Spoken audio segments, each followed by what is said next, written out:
Bonjour à tous. C'est un procès historique qui s'ouvre ce 11 mai à Kinshasa, en République démocratique du Congo. Vital Kamerhe, tout-puissant, directeur de cabinet de Félix Tshisekedi, est attendu à la barre. L'allié politique du président congolais est poursuivi pour détournement de fonds publics dans le cadre du programme des 100 premiers jours initié par Félix Tshisekedi. En cause, un montant de 49 millions de dollars, soit un peu plus de 25 milliards de francs CFA. Le mis en cause, en détention depuis le 8 avril dernier, est en détention depuis le 8 avril dernier. Sa défense affirme que l'argent n'était donc pas géré par Vital Kamerhe et demande même la tenue d'un procès public. Kamerhe à la barre vers la rupture de la coalition au pouvoir en République démocratique du Congo. Mesdames, Messieurs, c'est le thème en débat sur votre émission Angle de vue de ce jour avec mes invités déjà en plateau. Monsieur Didenou, Steve Coton, bonjour. Bonjour à vous. Merci d'accepter notre invitation. Vous êtes juriste, vous êtes consultant en gouvernance des affaires politiques. Merci d'être ici. Tout le plaisir pour moi. Voilà, en face de vous, monsieur Emery Olabi. Bonjour, monsieur Olabi. Merci aussi d'accepter notre invitation. Vous êtes juriste aussi, spécialiste des questions internationales. Merci également de répondre à notre invitation. Merci. La première question, je l'adresse à vous, monsieur Steve Courton. Vital Kamerhe, directeur de cabinet, on sait un peu l'influence qu'il a dans l'appareil d'État en République démocratique du Congo, qui se retrouve dans une affaire empêtrée, dans une affaire de détournement. Est-ce que déjà cette affaire dénote selon vous une certaine rupture dans la gestion des affaires, désormais en RDC Congo, en RD Congo? Alors, du point de vue historique, comme vous l'avez souligné dans votre présentation, je pense que oui, ça marque une rupture. Il y a longtemps qu'on n'a pas vu, entre guillemets, un gros poisson comme ça devant la justice pour des faits de détournement des deniers publics. Donc, je pense qu'il y a une rupture. Ce qu'on va souhaiter, c'est qu'il y ait un procès équitable pour que le droit soit dit et que le peuple congolais soit véritablement rétabli dans cette... D'accord. Monsieur Emery, sur la même question, votre appréciation, on voit quand même sur le caractère historique de ce procès qui s'ouvre pour vous, quelle est la lecture que vous en faites? La lecture, c'est que c'est un nouveau décor dans le paysage congolais. Oui, on semble... Est-ce qu'on pourrait dire que la rupture est consommée? On pourrait dire quand même qu'il y a une amorce de rupture entre deux alliés politiques d'hier qui sont liés par des accords, mais qui aujourd'hui, on ne sait pas exactement, on ne pourra pas de suite dire que la rupture est consommée ou pas, on n'en sait rien. On va pouvoir analyser ensemble. D'accord. Alors, Kabila, comment dit-on, Tshisekedi vient au pouvoir en décembre 2018. Il veut sans doute avoir des bilans. Il initie un gros programme pour désengorger la ville, disons la capitale du pays, un programme de 100 jours pour avoir un bilan. On débloque assez de sous. Sans doute qui de mieux que ce collaborateur, très proche, et proche allié d'ailleurs, Vital Kamerhe, à qui il confie ce gros dossier. Selon vous, que s'est-il réellement passé? Comment, sans doute, en est-on arrivé là? Écoutez, on n'a pas plus d'éléments que ce qu'on nous a servi. On sait juste que pour les programmes de 100 jours, d'abord, ce n'est pas que les préfabrications de maisons qui sont concernées. Ouais. Il y a des routes et c'est des projets qui, pour la plupart, ont été déjà prévus ou lancés par les précédents gouvernements. On dit même des projets qui remontent à l'ère Mobutu. Et qui aujourd'hui sont devant les phares. Alors, que s'est-il passé? On ne saurait le dire exactement. On sait juste qu'il y a une administration publique, qu'il y a des personnes impliquées, des banques. On sait qu'il y a aussi le ministre de l'économie et des infrastructures. Mais ce qu'on ne nous dit pas, c'est quel est le rôle ou quel a été réellement le rôle de Vital Kamerhe dans ce processus. La seule chose dont nous disposons comme information, c'est que M. Vital Kamerhe n'a pas sa signature ou n'a pas ses signatures sur les documents. Il est tout de même l'ordonnateur, précise quand même, oui, de ce gros projet. Ouais. Tout à fait. Mais apparemment, ce n'est pas lui qui a géré les finances. Ce n'est pas lui qui a signé les papiers de décaissement. Ce n'est pas lui qui, de façon concrète, était à l'opérationnel. Il était peut-être à la coordination politique, mais ce n'est pas lui qui était à l'opérationnel. Donc la question, c'est de savoir pourquoi, ou sinon, pas la question qui se pose, mais ce qu'on nous dit, c'est qu'il a peut-être reçu des rétrocommissions. Et ces rétrocommissions d'après les différentes auditions qui ont pu avoir lieu par rapport aux différents témoins, quasiment tous les témoins ont rejeté ce que M.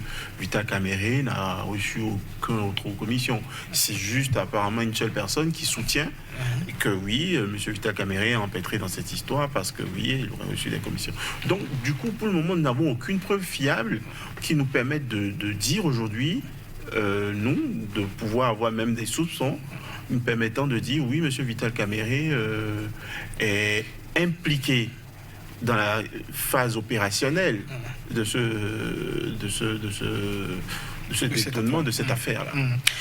Monsieur Steve Cotton, c'est vrai, il reviendra sans doute à la justice de nous éclairer, de dire évidemment qui est coupable ou pas. Je rappelais tout de même, disons, la manière dont Vital Kamerhe est très proche de Félix Tshisekedi dans la prise du pouvoir, que proche, en tout cas, juste après quelques années d'exercice du pouvoir, en viennent déjà à se retrouver dans disons, dans les liens de la justice. Quelle est la lecture que vous en faites, vous ?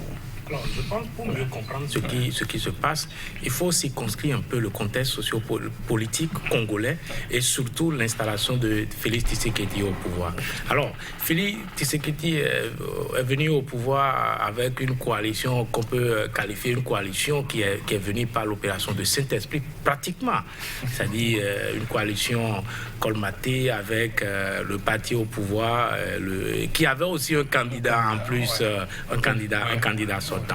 Alors, dès qu'il prend le pouvoir, d'abord, la formation du gouvernement est déjà une tâche très, très difficile pour le nouveau. Assez de mois pour le dévoiler en le mois d'août passé.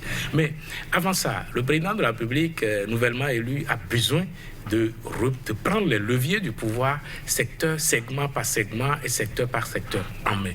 Il y a la dimension internationale aussi, parce que il y a quand même la communauté internationale qui a tenté en quelque sorte de ne pas rapidement reconnaître son élection. Donc, il avait en quelque sorte une offensive diplomatique à amorcer. Alors, visiblement, qui peut être mieux placé pour s'occuper en cet instant des affaires internes pour lui? Je pense que quand on prend l'organisation du pouvoir politique à l'interne d'un État, quel que soit le système, même semi-présidentiel ou présidentiel, le directeur de cabinet du président de la République est l'homme le plus important sur le plan interne. Enfin, donc, on ne peut pas dire que le programme le plus important pour ce nouveau président nouvellement élu, c'est-à-dire le programme des 100 jours, que le directeur de cabinet de ce nouveau président n'est pas impliqué dans la gestion de ce programme et n'est pas fortement impliqué. Il n'a même que ça à faire. Ce n'est que la réussite de ce programme qui va permettre au pouvoir non seulement de s'installer dans la conscience populaire, mais aussi de faire croire, c'est-à-dire l'idée de rupture aux électeurs d'abord, mais surtout aux Congolais d'une manière générale. Donc, la responsabilité politique de Vital Kamerhe est d'abord engagée dans cette affaire. Ensuite, et nous avons évoqué l'aspect historique du pouvoir et qui consacrera peut-être une rupture avec les anciennes pratiques. Mais c'est très très important. Ça servira à quoi d'avoir un nouveau président dans un tel contexte qui n'envoie pas des signaux, qui n'envoie pas des signaux montrant ce qu'il y a, ne se laisse que la bonne gouvernance en perspective. Et sur 100 jours, un programme géré sur 100 jours où on a accordé des marchés pour des montants faramineux et que le programme n'a pas été réalisé. Parce qu'il faut le dire, tout est parti de là. Que dans 100 jours, le premier programme exécuté par le président de la Est-ce que le délai était raisonnable, visiblement? Non, on sait mais qui doit prendre les travaux quand même de cette envergure. Si ça a été prévu, c'est que c'est faisable. Si ça a été prévu, c'est que c'est faisable. Mais ce qu'on constate aujourd'hui, c'est le détournement des deniers publics. Les deniers publics ne se volatilent pas. Donc, il faut que quelqu'un en soit responsable. Je ne suis pas en train de dire que automatiquement, c'est Vital Kamerhe qui doit répondre. Donc, le fait de chercher d'abord à situer les responsabilités, c'est déjà une très très très bonne approche qu'il faut saluer. Et d'abord, ce qu'il faut rappeler quand même, il y a eu 2 audits. Il y a l'un des audits, sans citer expressément le nom de Vital Kamerhe, parler de DIRCAB. Je pense qu'il aura la chance de s'expliquer devant la justice. Et comme vous l'avez dit, moi, ce que je souhaite vivement, en tout cas en tant qu'Africain, dans cette affaire, c'est qu'il y ait un procès équitable, que le droit soit véritablement dit. Maintenant, les implications politiques de ce procès, voilà. On y revient dans Emery Olabi, sur la question de la rupture, sans doute dans la gouvernance politique au niveau de Félix Tshisekedi, est-ce que Vital Kamerhe sans doute s'est retrouvé peut-être au mauvais endroit, je dirais peut-être au bon ou mauvais endroit, ou bien c'est sans doute l'élément le meilleur qu'il faut sans doute choisir pour pouvoir donner le meilleur, le bouc émissaire pour choisir le bon exemple. C'est vrai que la théorie du bouc émissaire semble être bien tombée dans ce dossier, parce que j'adoube l'analyse de Steve par rapport à l'appréhension politique qu'il faut avoir du sujet, certes, mais je continue par dire que ce projet ou ce programme sont des programmes ou des projets qui existaient avant l'arrivée, qui étaient engagés pour certains, qui ont été mis en œuvre dans une précipitation. Quasiment, c'était des grilles à gré. Il n'y a vraiment pas eu d'appel d'offres pour tous les dossiers dont nous parlons. Donc, il y a déjà un problème au départ. C'est vrai que le président de la République... pas forcément illégal aussi. Dans des proportions déterminées. Voilà, on a parlé de surfacturation, on a parlé de montants dépassés. Donc, il y a pas mal de problèmes à la base. Donc, prendre monsieur Kamerhe comme bouc émissaire pour pouvoir rendre compte, oui, mais il y a beaucoup de personnes qui sont sur la liste, en fait, c'est-à-dire sur la ligne d'exécution, mais dont on les a totalement laissés. Qui s'occupe des marchés publics, qui s'occupe de l'attribution des marchés, qui s'occupe du suivi. Il y a forcément des personnes, il y a des ministres, mais il y a en dehors du cercle très très rapproché du président de la République, qui se résume à son directeur de cabinet, qui assume peut-être comme la directive des affaires internes, parce que le président est occupé à l'international. On peut comprendre, mais je continue pas à dire que la théorie du bouc émissaire semble être vérifiée, parce qu'on laisse sur le carreau tous les autres gouvernants qui peuvent être impliqués dans cette histoire. Même le directeur de la banque dont on parle, il a été relâché sous caution. Voyez-vous, donc il y a un problème à mon entendement. Même si je soutiens la logique de lutte contre la corruption, évidemment, le président Tshisekedi en avait besoin. Après avoir cherché la légitimation de son élection pour pouvoir obtenir des crédits, il lui a fallu en fait de faire une campagne de lutte contre la corruption. Et c'est tout à fait normal, parce qu'il ne va pas se rendre chez les partenaires financiers pour obtenir des crédits qui seront dès les 100 jours détournés. Oui, d'accord, je comprends.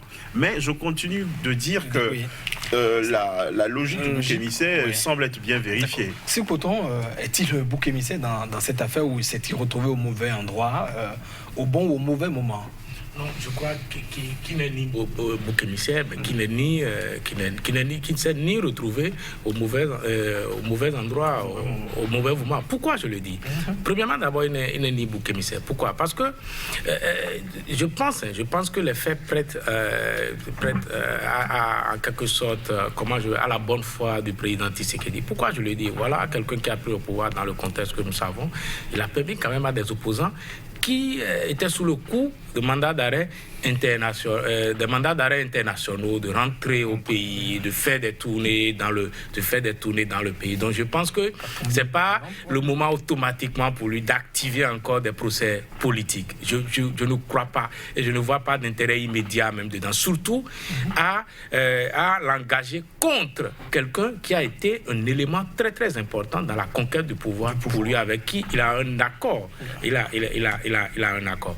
Deuxième chose, Monsieur Kamerhe ne s'est pas retrouvé au mauvais moment, au mauvais endroit, au mauvais moment. Pourquoi je le dis? Parce que je suis formellement convaincu que, c'est-à-dire, le programme de 100 jours, c'est un programme en quelque sorte pour permettre au président de la République de s'installer dans l'opinion et dans la conscience, de montrer voilà ce que va être ma gouvernance. Et donc, c'est une question de dignité et d'honneur pour Félix Tshisekedi. Et donc, tous les collaborateurs les plus immédiats, à commencer par le directeur de cabinet, ne peut pas rester loin de ce programme.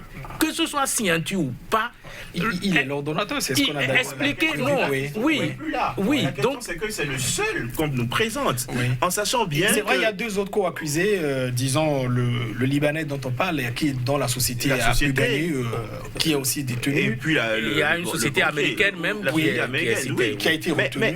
Mais c'est-à-dire, c'est trop juste. Bon, peut-être pour le moment, s'il avait des noms qui sont cités, la justice pourrait le faire. Il y a des rapports qui ont été faits, il y a des dénonciations qui ont été faites par l'organisation de la société civile qui s'occupe des dépenses publiques et qui a cité d'autres noms.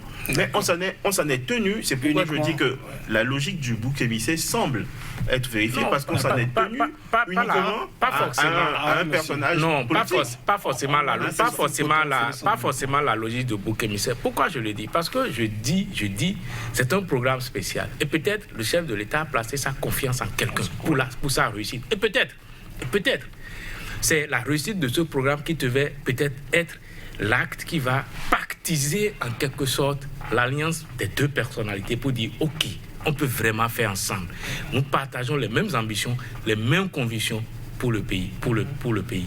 Mais peut-être que pourquoi on ne voit pas de l'expérience, voyant déjà que dans l'accord de Nairobi, sur lequel peut-être on pourrait revenir tout à l'heure, ça dit que pourquoi on ne peut pas envisager que Kamere, voyant déjà 2023, et sous Kabila, il est resté depuis 2009 un peu loin du pouvoir, il a été sevré, donc il s'est dit, bon, je m'arme en même temps pour préparer ma campagne, et l'échec de Tshisekedi va profiter à qui?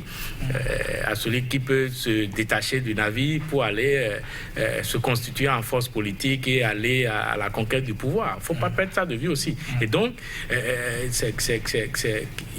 je voudrais être dans la peau du président Félix Tshisekedi je peux même voir un sabotage en quelque sorte de mon mandat. Vous avez dit tout à l'heure, Sif Poton, que c'est peut-être l'occasion pour Tshisekedi de montrer le bon exemple dans la question de la rupture. Mais Vital Kamerhe demeure quand même à son poste jusqu'à présent. Les ministres aussi sont tout de même encore au gouvernement. Raison de plus pour dire qu'il n'est pas un bouc émissaire. Et que d'abord, moi je salue un peu la démarche. C'est que ça a été déclenché après un audit de l'inspection générale des finances, qui est rattaché à la présidente de la République. D'accord, président de la République que dirige l'administration présidentielle, que dirige Vital Kamerhe. Et donc, c'est pratiquement ses collaborateurs, des gens à qui il donnait des ordres à quelques temps. Et s'il est maintenu à son poste, ça veut dire s'il est lavé par la justice, il peut revenir à son poste. Oui, dans le même temps. On peut mettre un bémol à la théorie du bouc émissaire que nous avons développé précédemment, par ce fait, parce que non, lui-même non plus n'a pas démissionné. Le président ne l'a pas démis, et lui non plus n'a pas démissionné. Et il est toujours, son groupe politique a été reçu même par le président et a estimé qu'il y a des mains obscures qui travaillent à saboter cette alliance fusionnelle qui est entre les deux hommes pour la conduite des affaires du pays. Oui. On peut visiter cette piste-là aussi. On peut visiter aussi le terrain de la bonne foi du président qui veut peut-être essayer de voir clair dans cette histoire, qui n'accuse peut-être pas Vital Kamerhe, mais qui lui dit peut-être c'est peut-être à lui j'ai fait confiance, donc il faut que politiquement quelqu'un puisse rendre compte. Voilà, politiquement quelqu'un puisse rendre compte. Je peux comprendre cela. Mais le procès doit pouvoir nous dire qui sont les autres personnes impliquées dans cette affaire. Selon vous, la pression populaire a-t-elle joué un rôle important, disons, dans le déclenchement de cette affaire? Bien sûr. Il faut voir en tenant compte de ce que Steve a dit récemment, il faut voir l'histoire. C'est-à-dire que le Congo est resté pendant longtemps empêtré dans la mauvaise gouvernance, dans les guerres, dans les conflits, dans les exactions tribales. Le pays est divisé quasiment en deux, le nord qui n'est pas du tout contrôlé. Et vous venez avec un nouvel espoir. Le peuple se dit, bon, nous partons sur une nouvelle base, parce qu'il faut dire que Tshisekedi, qui vient d'une nouvelle alternance, certes, est plutôt une personne neuve, comparativement à ses adversaires qui ont un passé et qui, s'ils venaient au pouvoir, pouvaient se lancer à des chasses aux sorcières et pouvaient juste lancer dans les règlements de compte et qui va davantage empêtrer la République démocratique du Congo dans des situations à ne point en finir. Alors qu'avec celui-ci, nous sommes dans une nouvelle ère. Et donc, évidemment, la pression populaire pour pouvoir rappeler tout de suite au président, nous ne voulons plus retourner dans les années précédentes, avec les fantômes du passé. Et donc, il faut maintenir la pression. Il faut croire qu'il y a une société civile qui commence pas à s'asseoir de plus en plus. Parce que, comme je vous l'ai dit, cette affaire a été dénoncée par la société civile, l'organisation, l'Observatoire des dépenses publiques. Donc, il faut croire que oui, cette société civile commence par prendre totalement, et le président aussi commence par avoir une écoute. Il commence pas à y avoir un lien qui s'établit entre son peuple. Tout à fait. C'est pourtant la pression populaire a-t-elle joué un peu dans le déclenchement de cette affaire? Tshisekedi voudrait-il être bien vu aussi par son peuple? Non, au-delà de... oui, il y a eu la pression populaire, mais il faut voir au-delà. Le véritable problème de Tshisekedi, c'est d'abord l'UDPS, qui a été un parti qui a été par le passé très très exigeant envers les gouvernants. Non seulement ça, et je pense que l'esprit de la société civile développé par Ebri Olabi m'intéresse beaucoup. Pourquoi? Parce que quand vous voyez, les Congolais sont conscients que leur pays est très très riche. Et les Congolais sont tournés vers Luanda à côté. Ils voient le développement socio-économique en Angola. Ils sont tournés vers l'Afrique du Sud, le Kenya. Ils voient le développement économique dans leur pays. Du Rwanda, ils voient le petit Rwanda à côté d'eux qui profite petit en griffe. Non, petit géographiquement, territorialement parlant. Et donc, ils voient tout ça. Et ils ne vont pas rester éternellement les bras croisés, observer les gouvernants se succéder, mais les problèmes vont rester récurrents. Donc, il va falloir que... C'est pour ça que je dis, les pratiques de la gouvernance, d'une manière générale, en Afrique, doivent changer. Sinon, c'est que les peuples ont changé. Justement. On n'a plus les peuples de 90 qui acceptent tout comme ça va. Et l'autre chose qu'il faut préciser aussi, c'est dit, on apprécie véritablement l'espoir d'un nouveau régime dans les 100 jours. Les signaux envoyés sont très, très, très, très important. Et si le premier signal envoyé, c'est une mauvaise gestion de l'argent des deniers publics, je pense que... Parce que le montant est quand même lourd. C'est un gros montant. Pour le moment, 49 mais pour le moment, on s'intéresse juste à la préfabrication. Mais il y a les ponts, il y a les ponts qui, sur les 9 ponts lancés, il n'y en a qu'un seul qui est fini. Je pense qu'il ne peut pas y avoir une personne pour assumer la responsabilité politique d'un tel programme en dehors du DICAP. D'accord. Steve Couton, sur la question maintenant des implications politiques, disons, de ce procès, je posais la question tout à l'heure, d'ailleurs, à travers le test comptant, sans doute vers une rupture de la coalition au pouvoir. Il faut quand même rappeler un peu cette coalition. Voilà. Le parti, évidemment, de Joseph Kabila, composé également de Vital Kamerhe, et aussi du président, notamment dans la répartition des postes clés, même si, Joseph Kabila tient quand même à la majorité, tout de même encore au niveau du Parlement. Est-ce que le début de ce procès, quelles sont éventuellement les implications politiques que ça pourrait avoir au niveau de la coalition qui gère le pays? Non, je pense que d'abord ce procès vient équilibrer un peu les forces politiques. C'est-à-dire, si à travers ce procès, on ne va pas le souhaiter, Vital Kamerhe est neutralisé, c'est qu'on aura en quelque sorte dans la mouvance présidentielle maintenant, en quelque sorte deux pôles. C'est que le pôle autour du président Tshisekedi et FCC avec Joseph Kabila. Je pense que celui qui va rêver d'une telle situation, c'est Joseph Kabila. Et de toute façon, Vital Kamerhe n'est pas la bienvenue dans la coalition du regard des lieutenants du FCC et qui ne peut que être en train de savourer du champagne en ce moment parce que on dit mais les ennuis de l'ennemi ça fait les avantages politiques de l'autre côté. Donc ça c'est la première implication. Deuxième implication politique aussi et ça est-ce que aujourd'hui l'UDPS est suffisamment préparé et apte à composer politiquement et fait face à FCC sans le soutien de Vital Kamerhe. Justement, la question qu'on se pose sur la question, est-ce que Tshisekedi a atteint déjà une certaine maturité politique, quitte à se voir déjà se débarrasser? Autrement dit, est-ce que si évidemment Kamerhe sortait de ce procès, sans doute peut-être il serait sans doute fragilisé, quelle que soit l'issue qu'on aura, mais si éventuellement il arrivait donc à être débarrassé, est-ce que c'est un atout, une faiblesse pour Tshisekedi au pouvoir face, disons, au FCC de Kabila? Oui, je pense que Tshisekedi a deux options. D'abord, il faut dire, l'option personnelle, c'est que lui-même, il est un héritage de vous. Il a un héritage politique très très lourd pour lui, qui peut défendre, non seulement défendre, mais utiliser.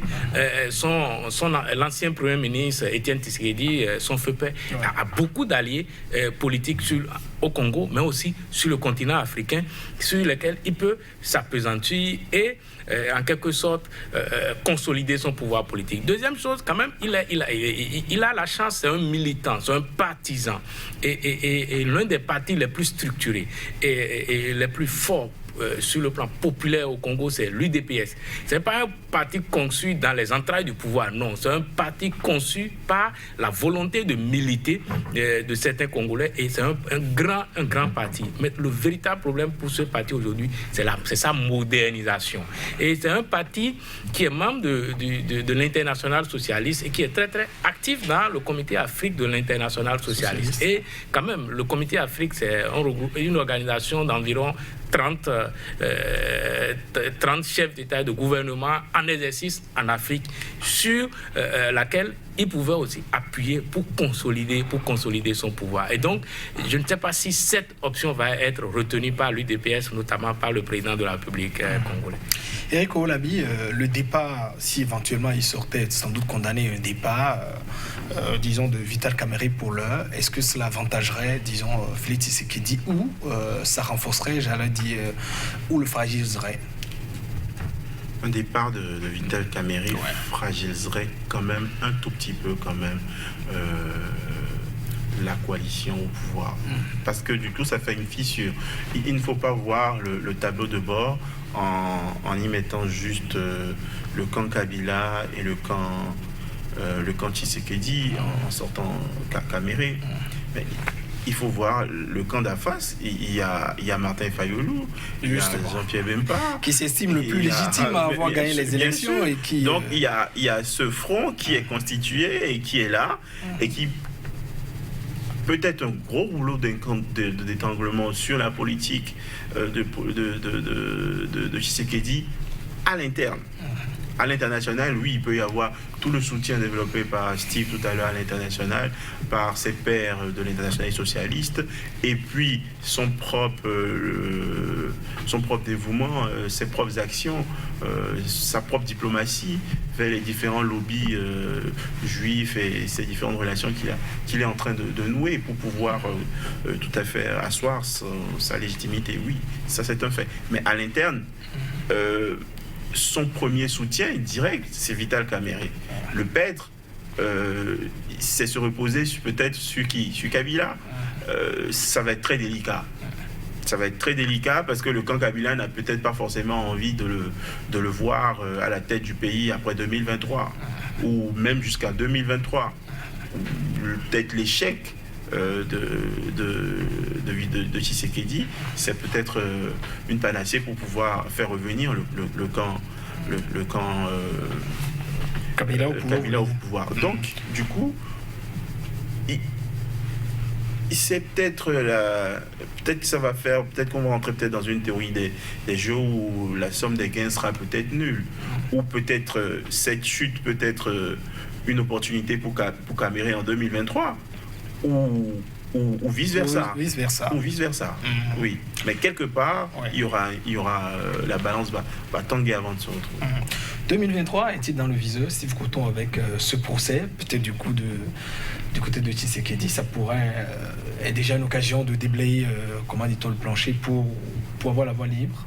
Alors, je pense que Félix Tshisekedi a tout à gagner et a rien à perdre, en fait. Il a commencé par bien faire. On peut commencer par lui décerner un satisfecit qui dépasse son nom. Pourquoi je le dis? Parce que sur le plan interne de la gouvernance, en dehors de la mauvaise gestion du programme des 100 jours, je pense que d'une manière ou d'une autre, il a essayé. Je le dis pour deux faits.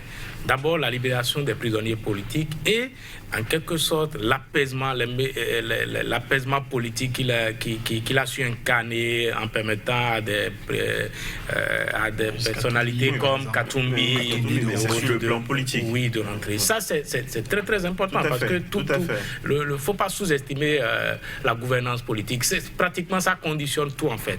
Et l'autre chose aussi, il y a quand même la gouvernance sanitaire avec une crise d'Ebola qui n'a pas fait grand bruit. C'est que ça a été géré. C'est vrai qu'il y a des acquis en matière de ce genre de gestion. De ce genre de gestion. Et quand même, il faut comprendre que les acquis ont été bien utilisés et que cette crise sanitaire a été gérée avec maestria. Cette crise sanitaire a été gérée avec maîtrisée.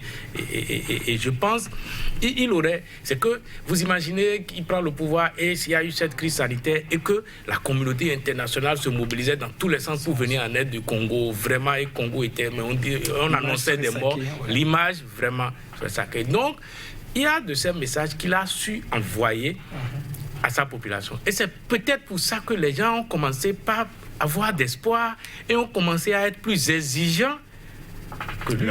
Et donc, ça peut être encore une histoire d'amour qui naît sous nos yeux entre un peuple et un dirigeant.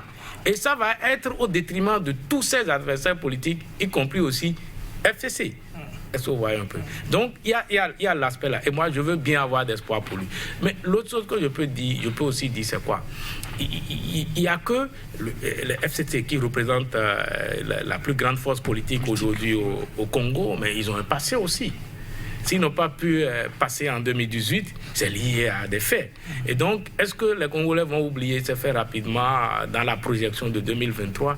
Je ne sais pas encore. Mais avant 2023, c'est pourquoi je dis... Il y a les législatives qui oui, ce que je dis, et peut-être il va y avoir une recomposition de la classe politique. Si le président actuel reste dans sa dynamique, bien sûr, il aura des gains politiques. Et il peut renverser la tendance au Parlement. C'est pourquoi je dis, nous sommes dans une situation où Tshisekedi a tout à gagner et rien à perdre. Et je pense que peut-être le grand enjeu pour lui, c'est un enjeu judiciaire, c'est-à-dire qu'il faut faire tout possible pour que le procès de Vital Kamerhe soit un procès équitable. Que vraiment, si effectivement les faits lui sont reprochés, qu'on ne s'en tienne à ça. Et là, ça aurait été un message très très formidable qu'il aurait envoyé au peuple congolais. La coalition au pouvoir était-elle fragile pour qu'au bout de quelques années on puisse observer, en tout cas pour le moment, qu'elle commence à s'effriter? La coalition n'a pas cassé. Donc on ne peut pas dire que... Oui, on ne peut pas dire que la coalition a été fragile. On commençait à observer quand même certains éléments à un début. Moi, je pense que les gens n'ont pas perçu l'audace que le président Tshisekedi est en train de prendre. Cherche à incarner, en fait. Les gens n'ont pas compris. Et peut-être les gens ont pensé que peut-être c'est aussi, bon, c'est un novice, n'est pas trop resté dans le rouage de l'appareil politique, qu'on peut le manipuler. Mais il peut aussi rapidement, il a appris le métier rapidement et il est en train de s'installer sous nos yeux. Moi, je ne peux pas imaginer qu'il puisse engager. Et avec, dans les règles de l'art, jusque-là, le directeur du cabinet n'a pas démissionné, il n'a pas été démis de ses fonctions. Ça veut dire qu'il veut s'en tenir qu'aux faits, en fait. Et après, s'il y a un procès qui condamne, ou bien on va tirer les conséquences. Est-ce que tu penses qu'on peut continuer, ou bien tu veux laisser ton poste? Donc, je pense qu'il a quand même essayé. Ailleurs, c'est d'abord par le limogeage du DICAP que tout commence, en fait. Limogeage et après la cabale judiciaire. Et les députés, les ministres issus de la formation de l'UNC sont toujours à leur poste et participent à la gouvernance du pays. Donc je pense que c'est un exemple, ce n'est même pas un exemple, c'est un nouveau décor dans ce à quoi nous sommes habitués. Oui, il est vrai que pour le moment, que ce soit les proches de Cameroun nous ont épargné pour le moment de déclarations tapageuses, peut-être à conclure. Peut-être à la théorie du complot. Pour le moment, on reste quand même un peu plus prudent. Ils ont tous lu. Non, je dirais plutôt ils ont tous lu le rapport de l'inspection générale des finances. Ne perdons pas ça de vue. Et je dis, et moi je maintiens, dans cette affaire, la responsabilité politique est la plus importante. Qui a piloté tout? Qui n'a pas su donner des ordres fermes avec rigueur, qui n'a pas suivi avec... qui a laissé tant de légèreté pour un programme géré quand même par l'administration présidentielle. Ce ne sont pas les ministères, c'est l'administration présidentielle qui a géré. Et il faut que quelqu'un puisse répondre. Éric, on l'a vu sur la venue de cette coalition avec le début de ce procès qu'on observe, que c'est un début, c'est pas d'effritement, pourrait-on assister à une certaine implosion pour le moment, même si c'est sans doute à la longue? À la longue, peut-être, mais pour le moment, on peut pas préjuger de ce qui arriverait. Et je ne pense pas, parce que pour le moment, il y a toujours ce climat de confiance qui essaie d'être maintenu, ce climat de confiance, parce que, comme je vous ai dit, le camp Caméré, si on peut parler en ces termes, a été reçu par le chef de l'État. Ils ont eu des discussions et le Caméré n'a jamais dit qu'il démissionnait. Et je pense qu'il est toujours dans l'action gouvernementale. Il se pense toujours dans l'action gouvernementale. Je pense que s'il était blanchi, c'est-à-dire à la suite du procès, je pense qu'il va continuer aux côtés du président Tshisekedi. Comme je le disais tout à l'heure, nous sommes dans une théorie des jeux où le gain, la somme des gains peut être nulle. C'est-à-dire que cela peut être un avantage tout de suite pour Vital Kamerhe si jamais il était condamné et qu'à la fin on rencontre en fait que c'est une condamnation politique. Ça peut lui être bénéfique un peu plus tard parce qu'il y a les élections législatives qui vont venir. Ou dans le même temps, ça peut être aussi un avantage pour le président en exercice. Voilà. Donc pour ma part, on ne peut pas prédire tout de suite une implosion et je ne pense pas que le camp Kamerhe se mettrait dans cette posture parce que ce n'est pas à leur avantage pour le moment. Ce n'est pas à leur avantage et ils n'ont aucun intérêt aujourd'hui à aller dans un bras de force avec le gouvernement. Le gouvernement. Steve Couton, sur disons les prochains jours au niveau de cette coalition que nous observons, est-ce que pour pouvoir réussir, Tshisekedi a besoin d'avoir la même équipe en place ou bien il a besoin un peu de bouger les lignes au niveau de cette coalition? Non, je pense qu'il va garder la même équipe.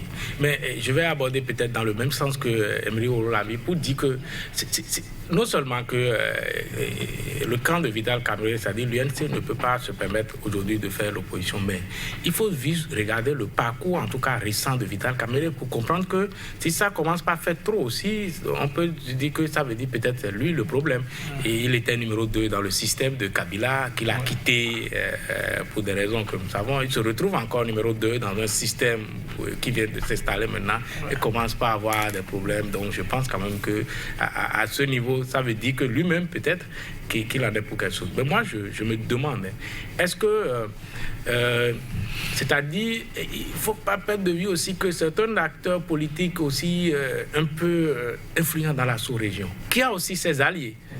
Notamment le Rwanda, il est très bien vu du côté du Rwanda. Nous savons quelle est l'influence du Rwanda dans le Nord Congo et comment le Rwanda est vu du côté de Kinshasa, donc et par la population même, par la population congolaise. Donc je pense quand même que ce sont peut-être les ennuis du messager qui sont en train pour le moment de plomber le message de Kamerhe. La situation situation en RD Congo, elle est aussi un peu similaire, disons, à la situation dans quelques pays. Je prends l'exemple de la Côte d'Ivoire, par exemple, avec Guillaume Soro aujourd'hui, qui est Ouattara à prendre le pouvoir aujourd'hui avec ses ennuis. Est-ce la norme, Steve Coton, ou ce sont des faits de hasard, je ne sais pas, qui se produisent, disons, au niveau du continent africain, avec ces exemples?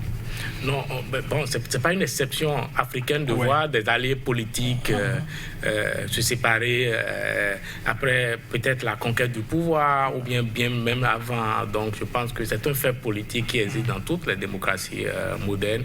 Maintenant, peut-être la particularité africaine, c'est quoi? C'est que toujours il y a des affaires politico-judiciaires qui s'ouvrent après cet épisode et qui parfois remet en cause les fondamentaux d'une justice équitable, et on voit les procès, que ce soit à l'interne, dans les cours régionales. Moi, je pense, il y a quelques mois, je développais une idée de ce qu'il y a un véritable défi pour l'Afrique francophone. C'est-à-dire, peut-on lutter contre l'impunité tout en respectant les principes fondamentaux de la démocratie? Je pense que c'est un grand enjeu de gouvernance politique pour les États, notamment les États de l'Afrique francophone. Parce que de temps en temps, on n'a pas ce genre de procès dans les pays anglophones. Donc je pense qu'ils ont fait un effort. Mais pratiquement aussi la démocratie, qui sont des pays démocratiques. Qui sont des pays démocratiques. Donc c'est pour ça que je constate qu'ils ont fait un effort de civiliser un peu l'espace politique. Ou quand vous voyez, prenez l'exemple du Ghana à côté de quelques autres pays, la Tanzanie, où les partis politiques sont des adversaires politiques, mais pas pour autant que dès que je suis au pouvoir, les opposants, il faut. Avec l'exemple aussi du Bénin, avec la coalition qu'on avait vue, avec le président Patrice Talon et notamment Sébastien Diallo. Oui, et Emery Olabi, sur la question un peu de ces coalitions en Afrique qui, du coup, se forment et puis quelques jours après s'effritent. Malheureusement, la politique se défait. C'est un peu comme les traités. Ils naissent, ils vivent et ils meurent. Donc, une alliance politique qui naît, elle peut vivre et peut mourir aussi. Ce sont les cours de la vie. Malheureusement, c'est un raccourci pour les chefs d'État ou ce qu'on peut déplorer, c'est peut-être les incidences